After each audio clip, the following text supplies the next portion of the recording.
Bonjour à tout le monde et bonjour Arnaud-Catherine. Bonjour. Merci d'avoir accepté notre invitation pour cette rencontre ici à la médiathèque Émile Zola, au cœur du réseau des médiathèques de Montpellier Méditerranée Métropole. Nous allons passer une petite heure ensemble, si vous êtes OK. Et nous avons, avec les bibliothécaires du réseau, décidé de nous attarder autour voilà, de parler plus précisément de 4 de vos romans. Nous parlerons de J'entends des regards que vous croyez muets, qui sortait en 2019, je crois, aux éditions Verticales, de Andrew est plus beau que toi, que vous avez réalisé avec The Anonymous Project pour les éditions Flammarion en 2019 aussi. Et puis, nous nous arrêterons sur ce qui constitue une somme, mais qui peut aussi se lire indépendamment l'un de l'autre, c'est-à-dire ces deux romans qui s'appellent Romance et les Nouvelles Vagues, qu'on pourrait, s'il le fallait vraiment, classer dans la catégorie Young Adult. Avant de commencer, je rappelle que vous êtes l'auteur d'une trentaine de romans dont la moitié sont dédiés à la jeunesse, que vous avez travaillé aussi pour le cinéma, pour la chanson. Vous êtes un artiste complet, ou alors vous avez la vraie nécessité de faire s'entrecroiser, frictionner différentes scènes pour, en tout cas, notre plus grand bonheur. Avant d'entrer plus au cœur de ces 4 ouvrages, racontez-nous quand et comment l'écriture est entrée dans votre vie. C'est entré pendant l'adolescence, au même moment d'ailleurs que la passion pour la littérature, même si j'avais évidemment lu quand j'étais enfant Club des Cinq, puis Agatha Christie, mais pas d'autre littérature. J'étais plutôt dans l'envie de trouver un divertissement, une échappée de divertissement. La chose littéraire, la question littéraire, elle n'est venue qu'avec l'écriture. Et alors ce qui s'est passé, c'est un prof de français en seconde qui m'a proposé de participer à un concours de nouvelles. J'avais jamais songé à écrire. Et je m'y suis essayé. Et j'ai gagné ce concours, ce qui m'a formidablement d'abord encouragé à continuer. Et puis, même si cette nouvelle était de l'ordre de la fiction, j'ai quand même tout de suite senti l'espace de liberté, d'expression, l'espace d'exutoire aussi, que j'allais trouver dans l'écriture. Donc j'ai un peu délaissé mes claviers et mon piano, parce que c'était un peu ça ce qui occupait tout mon temps. Je voulais devenir chanteur, je pense, sans trop me l'avouer. Mais bon. Et là, j'ai commencé à dévorer les livres, à écrire et à y trouver ce troisième poumon sans lequel, pour l'instant, je ne pourrais pas vivre. Et voilà, et j'ai jamais cessé de lire ni d'écrire. Et chemin faisant, évidemment, il a fallu du temps pour me l'autoriser. J'ai caressé l'espoir de publier un livre. Je me suis pas forcément dit peut-être en vivre, parce que c'est pas facile de vivre de la littérature, mais en tout cas, quand il s'est posé la question de quitter la Nièvre, de faire des études supérieures, je me suis dit qu'est-ce que je vais faire en attendant de publier un livre.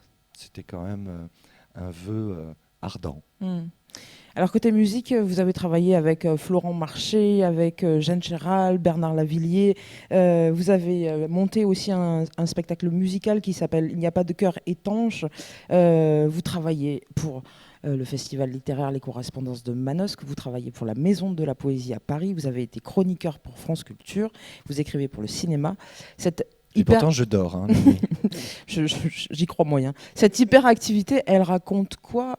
Pas tant concernant l'homme que vous êtes, mais concernant votre rapport à l'écriture. Bon, je suis un névrosé de boulot, je pense. Hein. Tout ça, je le veux bien, ça m'arrange bien. Je pense qu'il y a une angoisse qui préside à cette voracité de création. Et puis, il y a que, si je chéris ma chambre d'écriture, la solitude que ça suppose, ça s'est jamais démenti. J'aime cette solitude-là. J'ai découvert ce que c'était que de travailler avec d'autres, qui est une chose parfaitement exaltante, ça paraît évident. Et là, ça a été des rencontres. Je pense que le déclic il s'est fait quand le comédien et maintenant réalisateur Éric Caravaca est venu me trouver en me disant qu'il voulait adapter un livre qui s'appelait La route de Midland, qui était mon 3e roman. Et il m'a proposé de coécrire le scénario.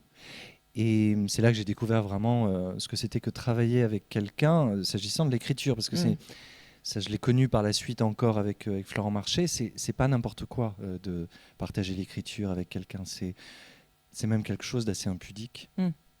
parce qu'on exhume de soi des choses intimes, parce qu'on lance dans l'air des choses dont on doute et qui parfois sont pas bonnes.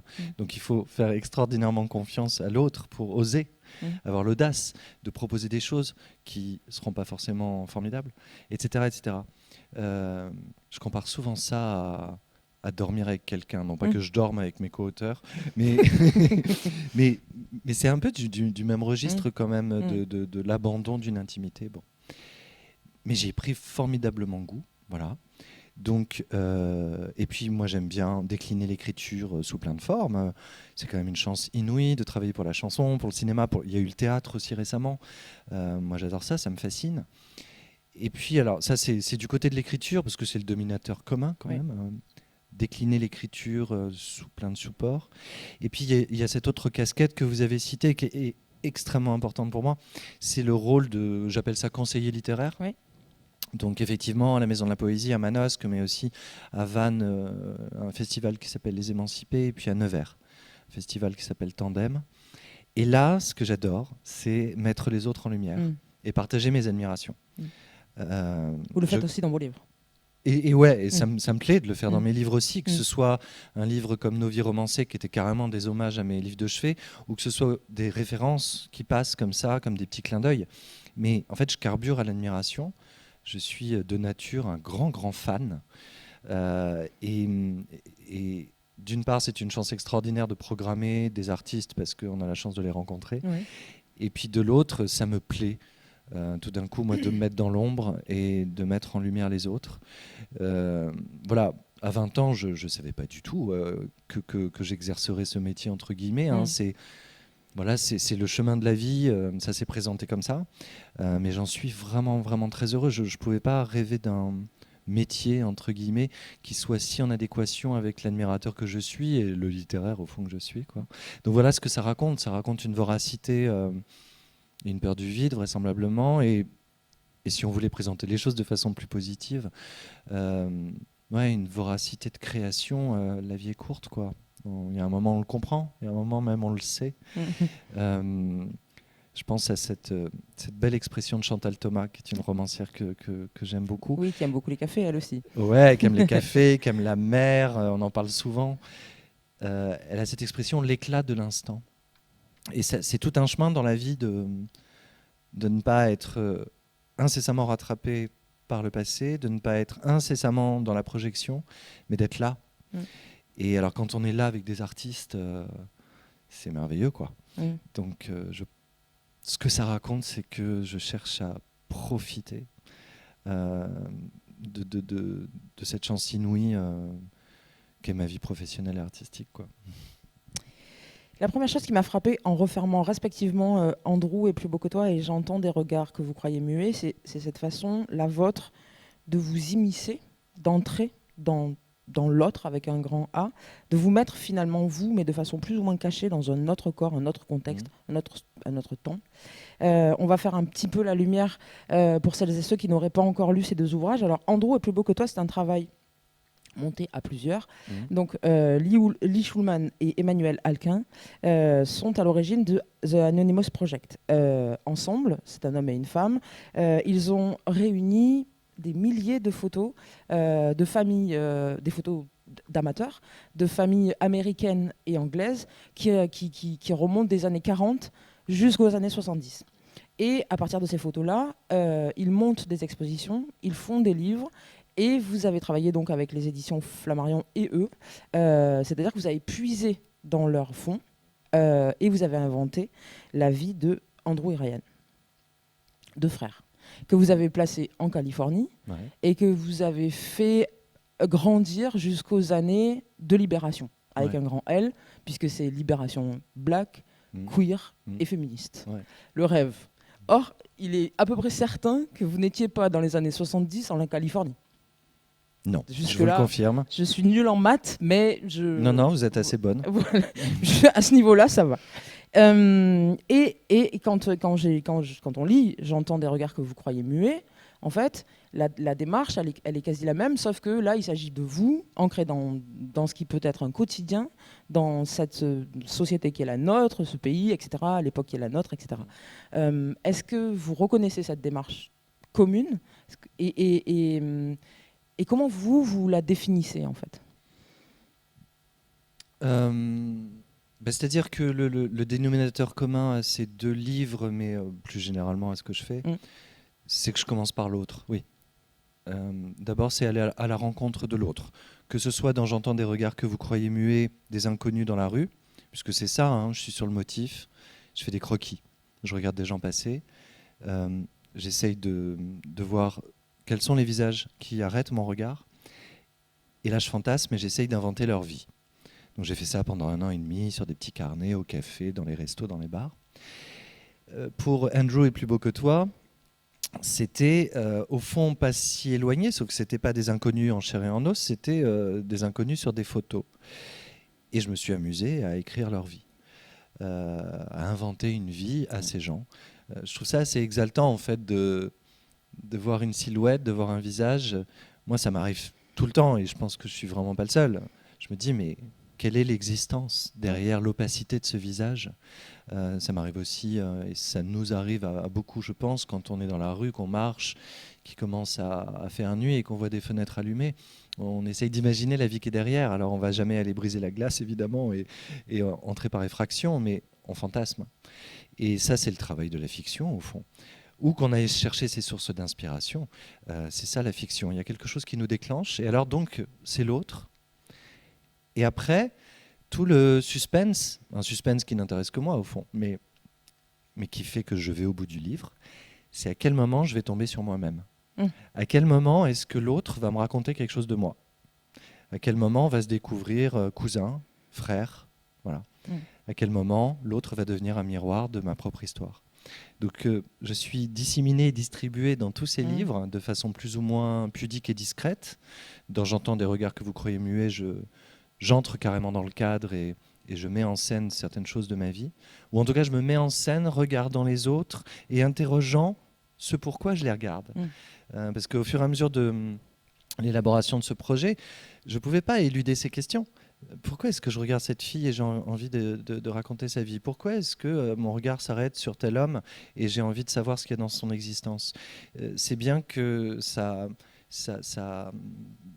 témoignait d'une subjectivité ou de choses qui m'appelaient, qui convoquaient quelque chose en moi. Et donc, au fur et à mesure du livre, j'ai daigné faire cette chose qui n'est pas courante dans mon travail parce que je suis plutôt impudique, on va dire. Impudique, UN, plus loin pudique.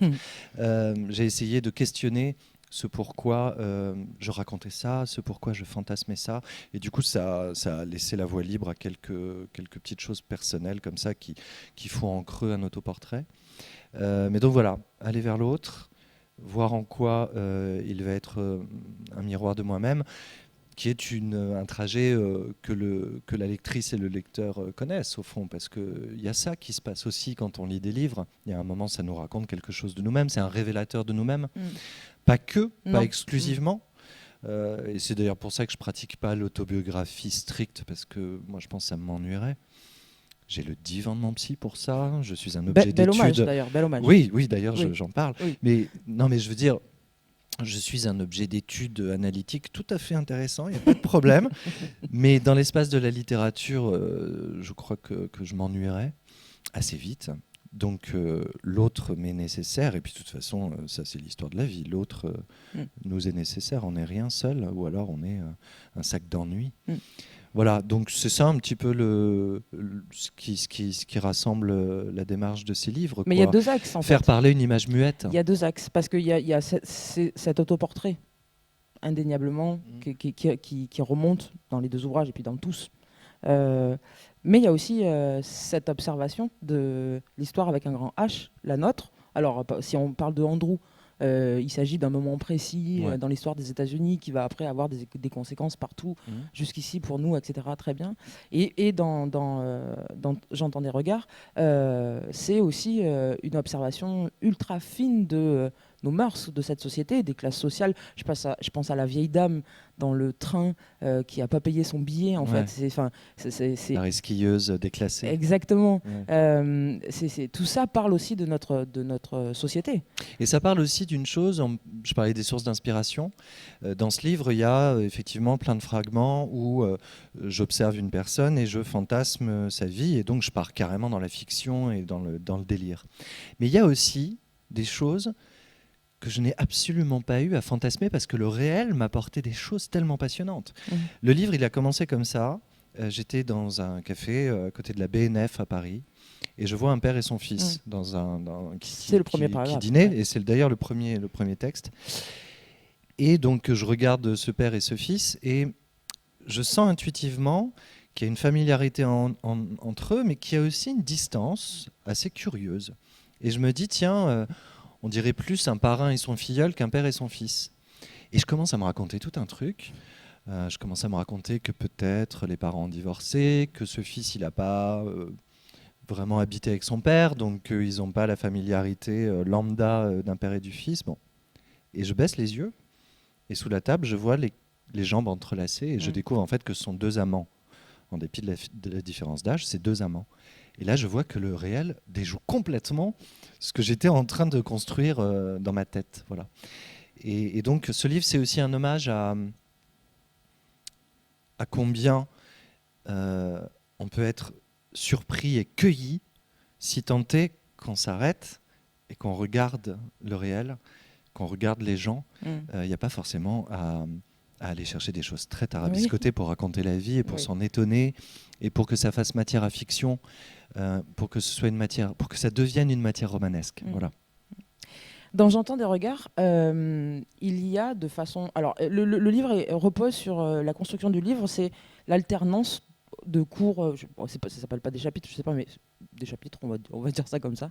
Des micro-fictions, exactement. des fragments. Chacun est l'observation d'une situation. Voilà. Et se mettent à arriver et puis à devenir récurrent des observations sur le processus de l'écriture.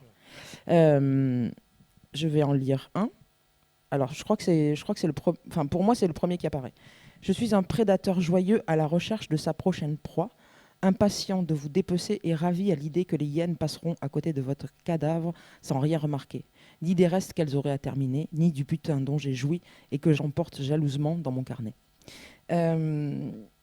Du coup, on parlait de fantasmes qui président, qui est la naissance peut-être de l'écriture.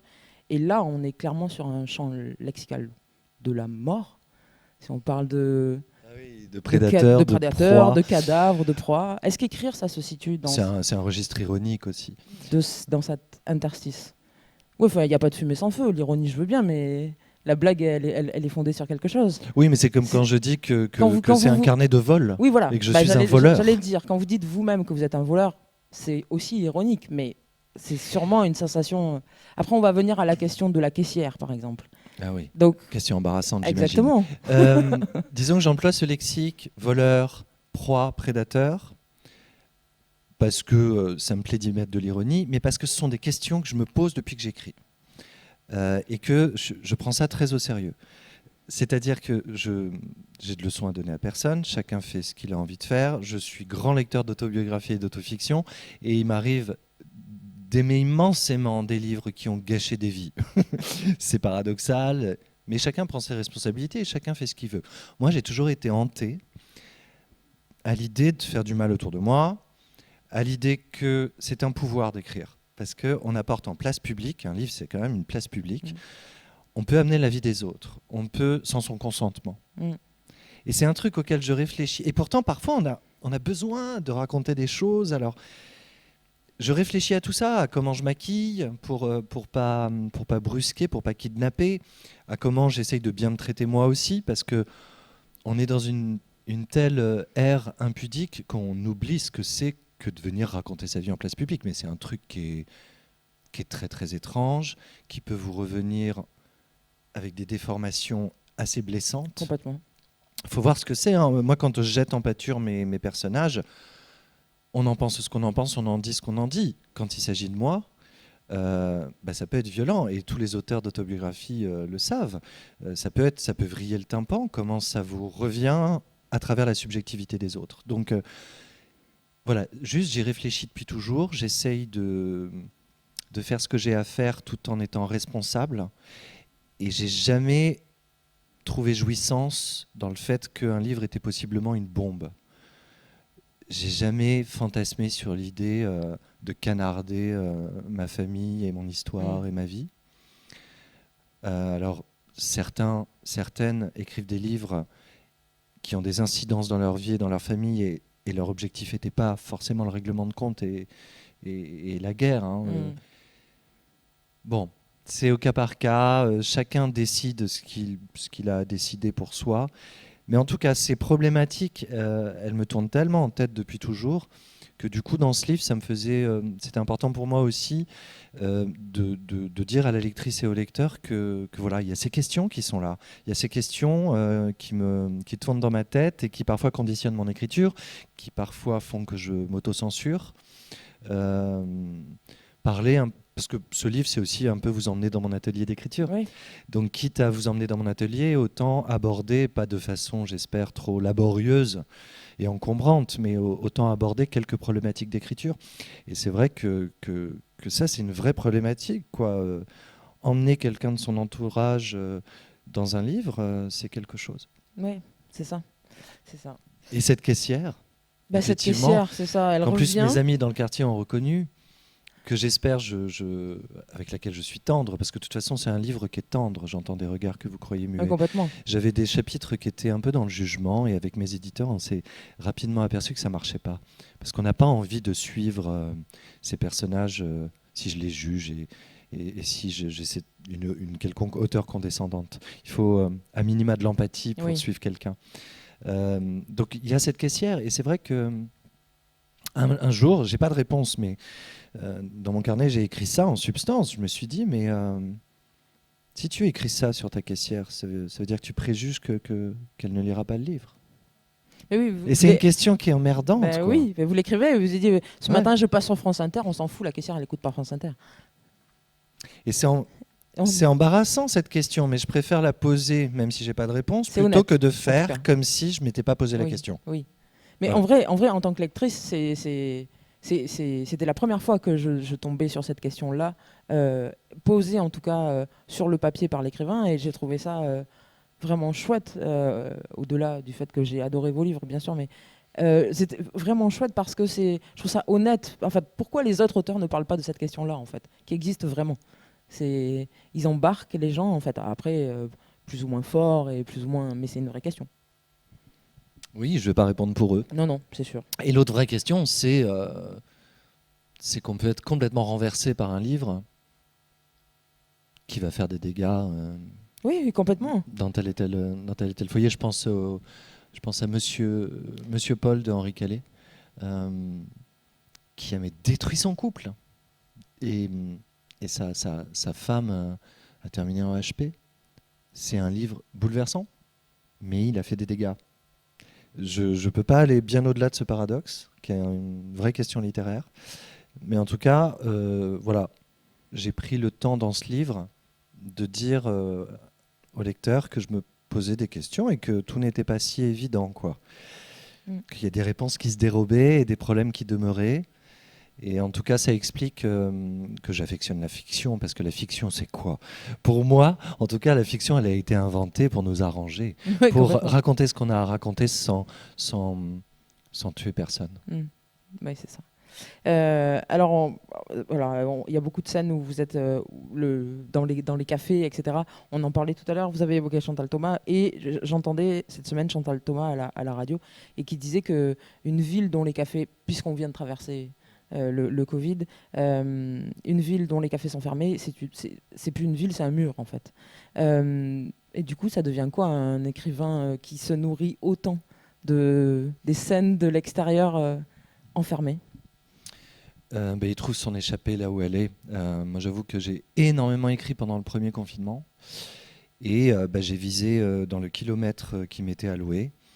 J'habite à Paris, à Belleville, et donc je filais une fois par jour au canal Saint-Martin pour pour essayer de, je vais pas dire de me nourrir, je vais pas dire pour rencontrer quelqu'un, parce que c'était vraiment sinistre cette période, même s'il fallait sans doute en passer par là. Mais ne serait-ce que croiser quelques silhouettes. Quand on veut trouver, on trouve. On trouve l'endroit où. Mais c'est vrai que c'était mortifère et sinistre, tous ces lieux de vie. Pas simplement dans la problématique de l'écriture, évidemment.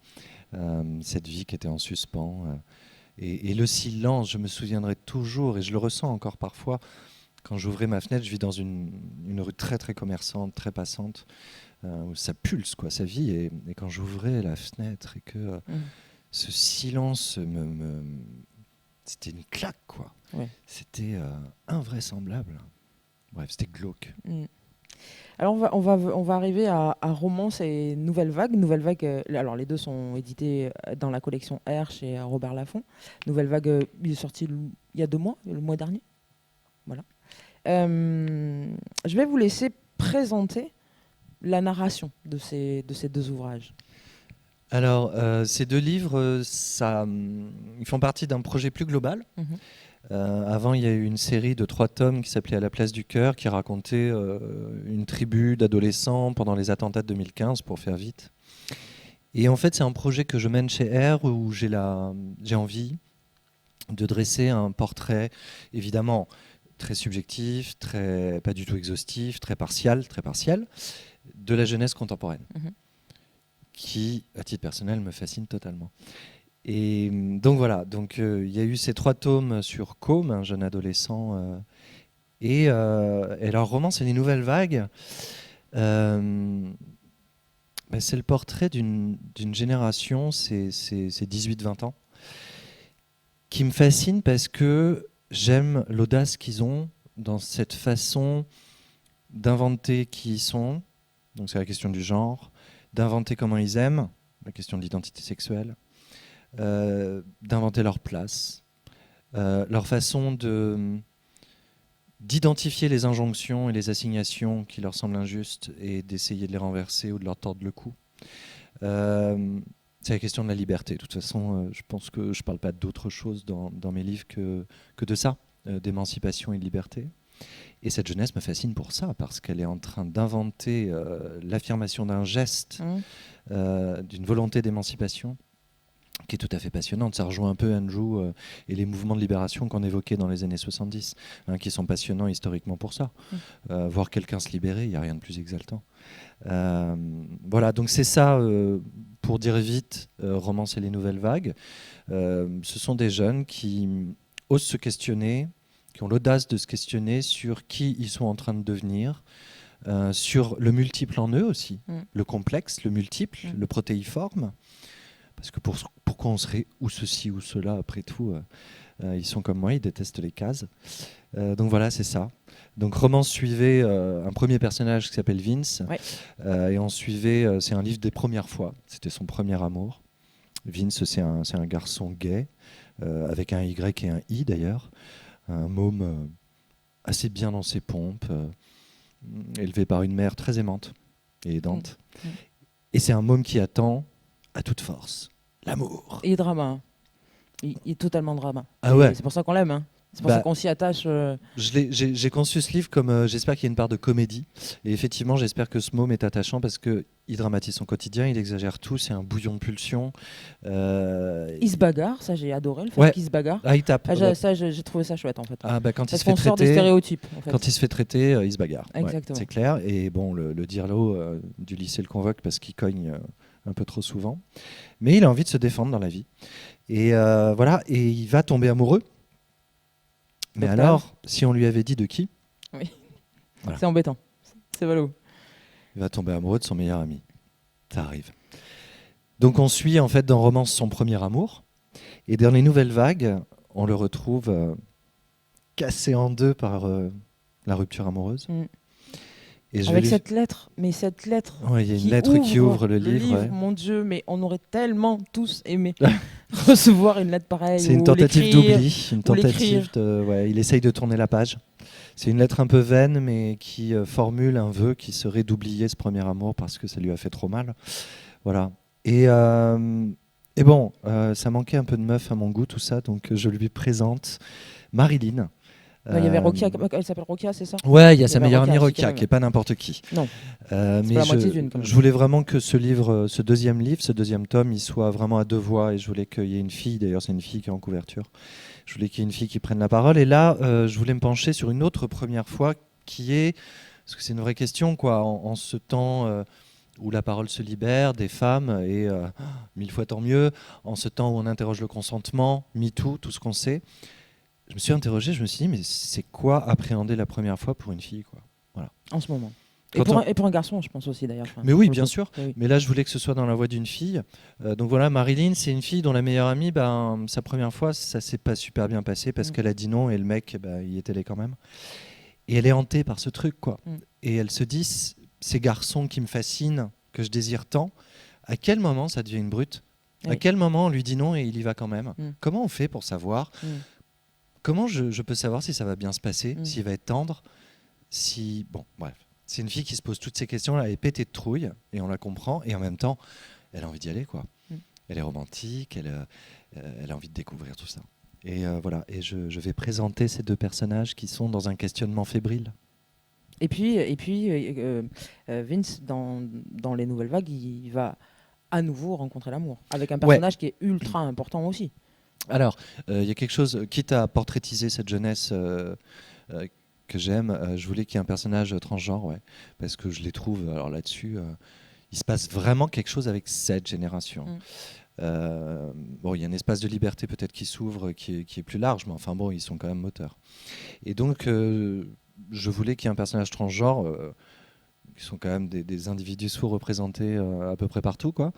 Alors que... voilà, ils et elles sont de plus en plus nombreux et nombreuses à entamer une transition ou à se déclarer non-binaire, que sais-je. Il y a un panel très exaltant parce que très large qui s'ouvre. On rame un peu au niveau vocabulaire. Alors, il faut être niveau super attentif. Niveau lexique, il faut s'y mettre. C'est compliqué. Mais c'est signe de liberté, donc même si on trime un peu avec les mots, c'est une langue de la liberté. Et puis ça nous place en position d'apprenant, ce qui est super intéressant. Exactement. En fait. Et même quand on se sent cis, parce que j'ai donc appris ce mot, à savoir être en accord avec le genre qui nous a été assigné à la naissance, ça interroge quand même méchamment au sens de merveilleusement, ce que c'est que ces trucs auxquels je comprends rien, moi perso, que sont le masculin et le féminin. Et ce qu'on assigne à ces deux catégories, moi ça m'a toujours semblé totalement sommaire, et il m'a toujours semblé que ça nous mentait, au sens de mentir, ces trucs du masculin-féminin. Donc même si on n'interroge pas son identité de genre, c'est parfaitement exaltant de voir des gens le faire, et puis nous, ça nous renvoie à aller plus avant dans une réflexion sur le masculin et le féminin qui ne peut pas faire de mal. Donc il y a Misha. Misha, c'est la mère de Vince, en fait, elle est libraire. Ouais. Et il est tellement fou, il est tellement dark cet été-là, il est tellement malheureux qu'il propose à sa mère de venir l'aider à la librairie, quoi. Et il va tomber sur Misha, qui est un garçon transgenre.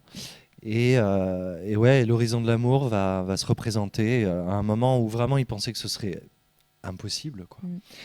Et donc je vais coquiner ces deux-là dans une alliance que j'espère est surprenante et dont je voudrais qu'elle soit assez banale, parce que l'objet de ces deux livres, et quand je rencontre en classe des adolescents, parce que je me rends, quand on peut en tout cas, dans les périodes où on peut rencontrer quelqu'un, quand je vais parler de ces bouquins avec des jeunes,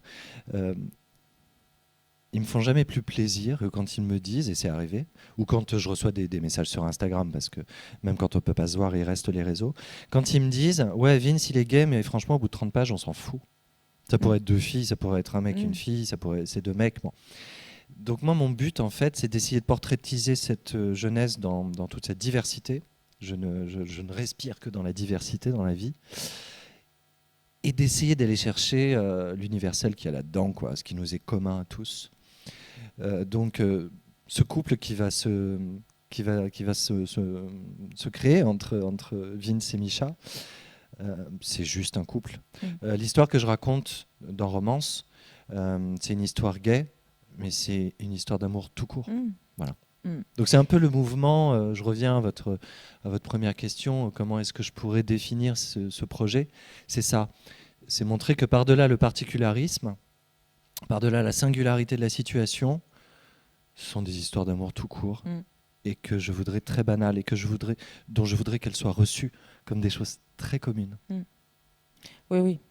Qu'est-ce que ça implique pour vous d'écrire pour des gens qui seraient âgés, on va dire, entre 15 et 25 ans, en fait? Qu'est-ce que ça... À quoi vous faites attention, en fait? Parce que j'imagine qu'il y a une certaine responsabilité à parler de personnages comme Misha, comme Marilyn, même comme Vince, en fait. Enfin, alors des Misha, je vous avoue que j'en ai rencontré, j'en ai vraiment interrogé. Parce que c'est délicat, je voulais vraiment pas raconter des bêtises et je voulais être juste. J'emploie souvent cette expression, ça me plaît pour l'écriture, rendre justice et rendre justesse. Oui. Alors, justice, c'est un peu ambitieux, mais rendre justesse, c'est le boulot minimum de l'écrivain, quoi. Être juste. Donc, je suis sur le motif, je regarde autour de moi, j'écoute. Donc, il y a un truc musical sur les voix qui est très important.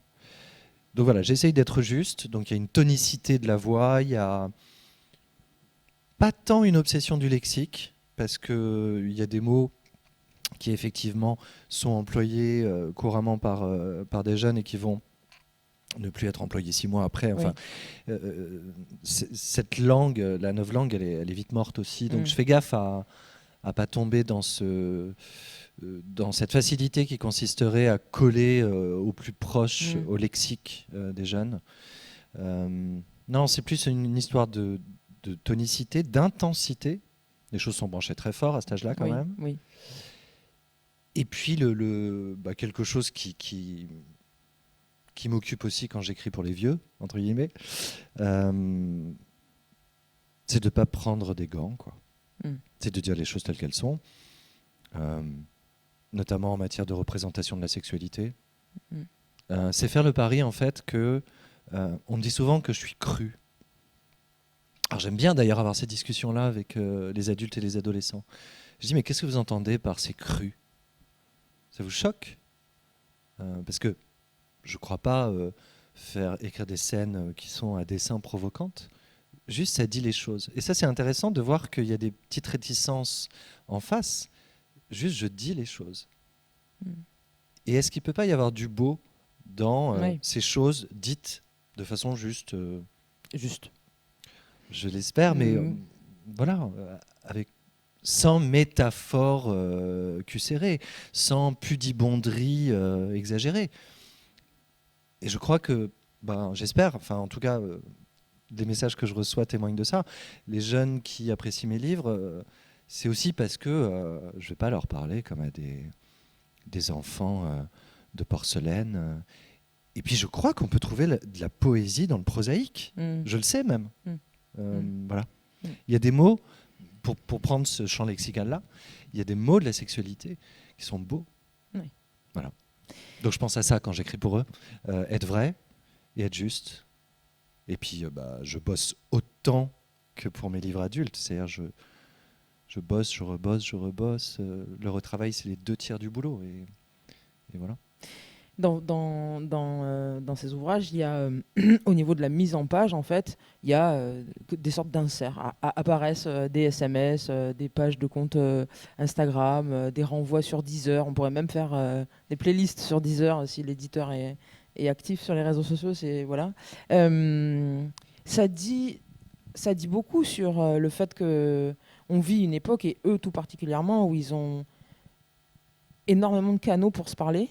Et finalement, ils ne se disent pas les mêmes choses selon les outils. C'est exactement ça. Et c'est ça, moi, qui, d'un point de vue narratif, me passionne. On ne dit pas la même chose à quelqu'un de visu, dans une lettre, dans un mail, au téléphone, dans un texto ou sur les réseaux. Et du coup, quand on est écrivain, ça crée des modalités narratives qui sont hyper ludiques.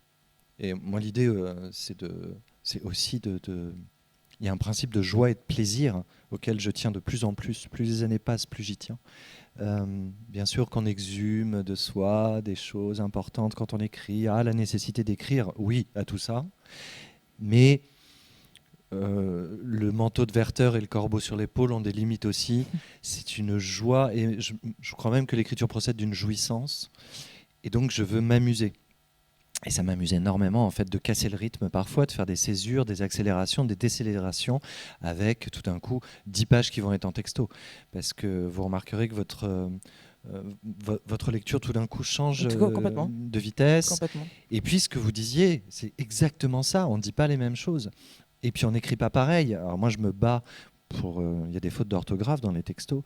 Alors, je me bats avec les correcteurs et correctrices pour qu'ils les laissent parce qu'ils ont tendance à tout corriger, très scrupuleux.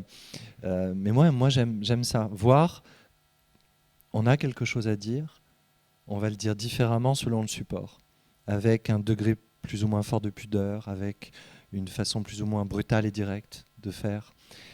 Ça, c'est passionnant d'un point de vue stylistique et narratif pour un auteur, quoi. Et très ludique. Et super ludique. Et j'espère pour les lecteurs aussi. Complètement. Voilà. Et puis moi, je refourgue mes photos aussi. Parce que depuis que j'ai découvert Instagram, j'ai pris goût à prendre des photos. C'est pas des photos extraordinaires, hein. Je suis pas photographe. Mais j'aime bien en placer du coup dans les livres. Voilà. Je me fais mes petites galeries. Et puis il y a Octave. Quand même, il y a Octave, c'est un personnage important, d'autant que... Octave, il faudra que j'y revienne dans le tome 3, parce que pour l'instant, j'ai été un peu sommaire et cruel avec lui. Je peux partir. Il y aura donc un tome 3, je peux m'en aller. Je suis en train de le mettre en place, et parce que aussi les lecteurs et les lectrices, il sert à ça, le dialogue, notamment sur les réseaux avec le lectorat, ça sert à ça, tout le monde me le demande. Tout le monde me demande de rendre justice pour le coup à Octave, qui est un garçon compliqué, mais qu'il ne faut pas condamner. Non, c'est ça, mais c'est un garçon qui... Enfin, moi, je trouve que c'est un personnage qui revient dans l'ensemble de votre œuvre, en fait. C'est ce personnage qui, à un moment donné, va flirter, c'est-à-dire va s'ouvrir à un pan de sa propre sexualité avec le personnage homosexuel. Là, dans ces romans-là, c'est Vince, en fait. Et puis... dont ce n'est pas l'histoire. Alors, soit parce que il est empêché socialement, soit parce que ce n'est pas sa sexualité. C'est ça qu'il va falloir que je découvre avec le tome 3, parce que je ne sais pas, en fait. Au jour d'aujourd'hui... non, il ne faut pas que je dise cette expression. C'est comme le mot projet. Hein. Il y a des moments où on se... Typiquement, on peut dire typiquement, si vous voulez. De base. Wesh. Mes amis en ce moment me disent qu'il faut que j'arrête avec de base aussi. Je n'ai pas statué sur Octave, d'ailleurs. Ça, c'est bien horrible de statuer sur quiconque, et je pense que la littérature est là pour qu'on ne statue pas, mais qu'on fouille des complexités. En tout cas, je ne sais pas qui est Octave, et ça me donne envie, du coup, de le faire intervenir dans le tome 3 que je suis en train de mettre en place. Et donc, il va revenir, Octave, et je pense que possiblement on peut découvrir quelqu'un avec qui on a envie de passer du temps. Et pour revenir à ce que vous disiez, oui, il fait partie de ces personnages qui voient où peut être un pan de liberté. Et c'est pas si facile en fait d'être libre. C'est pas si facile de pas avoir la trouille de sa liberté. Il y a je vais citer de nouveau Chantal Thomas. Le livre par lequel je l'ai découverte, Comment supporter sa liberté ?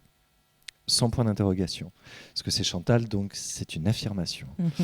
Ce titre qui est tellement magnifique et qui est vraiment un récit d'émancipation, de liberté, où elle raconte les cafés, où elle raconte la chambre, quand on a une première chambre à soi, oui. Quand on va dans un café boire un verre et que on ose dire à un homme qui arrive parce qu'il vous voit seul, vous êtes libre ce soir, et qu'on daigne lui dire oui, je suis libre, mais permettez-moi de le rester. Voilà. C'est l'histoire de toute une vie, en fait, d'être libre et de ne pas avoir la trouille de ça.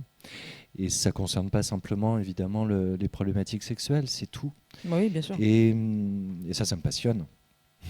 Donc, fatalement, mes personnages, les parcours de mes personnages sont là-dedans, quoi. Comment s'extirper, comment sortir de nos prisons, que ce soit des histoires familiales qui pèsent, que ce soit d'autres boulets, d'autres casseroles, et comment être un peu plus libre. Ouais.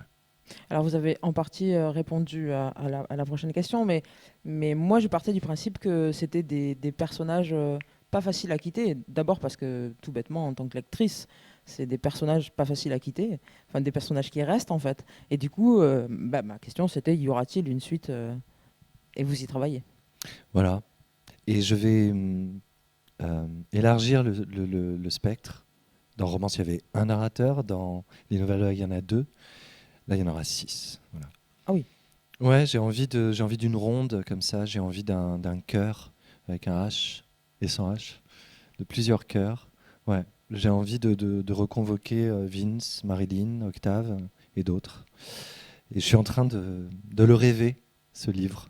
Donc, c'est un moment qui est super chouette, au moment où les choses se dessinent, les silhouettes se précisent, les envies nous gagnent. C'est un beau moment, c'est un moment de rêverie. Arnaud, Catherine, ma dernière question portera sur ces auteurs qui traversent vos ouvrages. On en a parlé quand on parlait de vos places dans les équipes de la Maison de la Poésie à Paris ou au Festival de Manosque ou à celui de Vannes. Alors là, en plus, les mamans de Vince et de Octave, elles sont libraires en fait. Donc on est au milieu des bouquins en fait. Mais tous vos livres sont traversés par les auteurs que vous admirez en fait.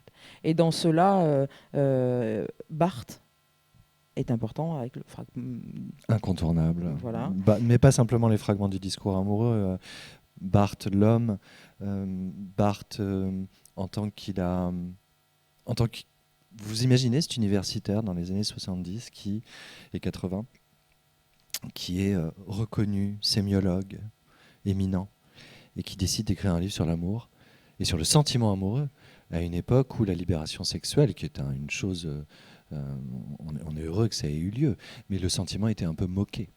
Et lui, il va écrire les fragments du discours amoureux. C'est d'une audace. Et puis il y a Barthes et le fragment. Je crois que la littérature contemporaine, elle est très marquée par ça. La dispersion, le fragmentaire, et ça, il en a merveilleusement parlé. C'est un homme incontournable pour moi. Ça, ouais. Il y a Duras aussi, qui est une Duras obsession. est incontournable, Sagan est incontournable, JB Pantalis est incontournable. Sagan et Duras, c'est marrant parce que ces deux femmes, je passe pas une semaine sans elles. C'est-à-dire que je les lis régulièrement, bien sûr, mais je collectionne toutes les archives qu'on a d'elles. Et par bonheur, on en a beaucoup. Et j'aime entendre ces voix qui sont fort différentes. Ces deux personnalités qui n'ont vraiment rien à voir. Il y en a une qui est rocailleuse, un peu rocailleuse, un peu brutale, qui vous tient comme ça et qui vous lâche pas. L'autre qui fait mine de légèreté, qui est tout aussi profonde selon moi, mais qui vous emmène plutôt boire un whisky. C'est autre chose, c'est deux ambiances, mais ce sont des femmes qui m'aident infiniment, avec qui j'aime dialoguer. C'est ça qui est beau en fait avec les livres et puis aussi avec les archives qu'on a des écrivains, c'est que on dit rien, mais on dialogue quand même vachement avec eux et ils nous accompagnent toute notre vie et ils nous apportent à plusieurs périodes de nos vies des choses différentes en fait. Voilà, donc j'aime bien vivre avec les auteurs. Et vous transmettez. Et j'aime bien essayer de donner envie de les aimer. Voilà, il y avait ce livre Nos vies romancées où je parlais, il y en avait d'autres, il y avait Sarah Kane, il y avait Fritz Horn, il y avait Jean Rhys qui est une romancière anglaise trop méconnue et merveilleuse. Ouais, j'aime bien faire ce pari que je vais donner peut-être envie de lire certains auteurs, d'écouter certains chanteurs ou certaines chanteuses. Vous savez, puis il y a quelque chose de soi qui se joue là-dedans quand on prête un livre. Il y a quelque chose de soi qu'on tend avec ce livre. Il y a, voilà, c'est important, par exemple, de tendre certains livres à une amie ou à un ami, parce qu'on partage des choses intimes et regarde, il y a quelque chose de moi là-dedans. Est-ce que toi, tu vas y trouver quelque chose de toi comme on trouve quelque chose de nous dans notre amitié ou dans notre relation? Voilà, donc ce sont des liens qui sont beaux, qui sont importants, qu'il faut chérir. On le sait d'autant plus, je crois, vu d'où on vient. Complètement. Merci. Merci à vous.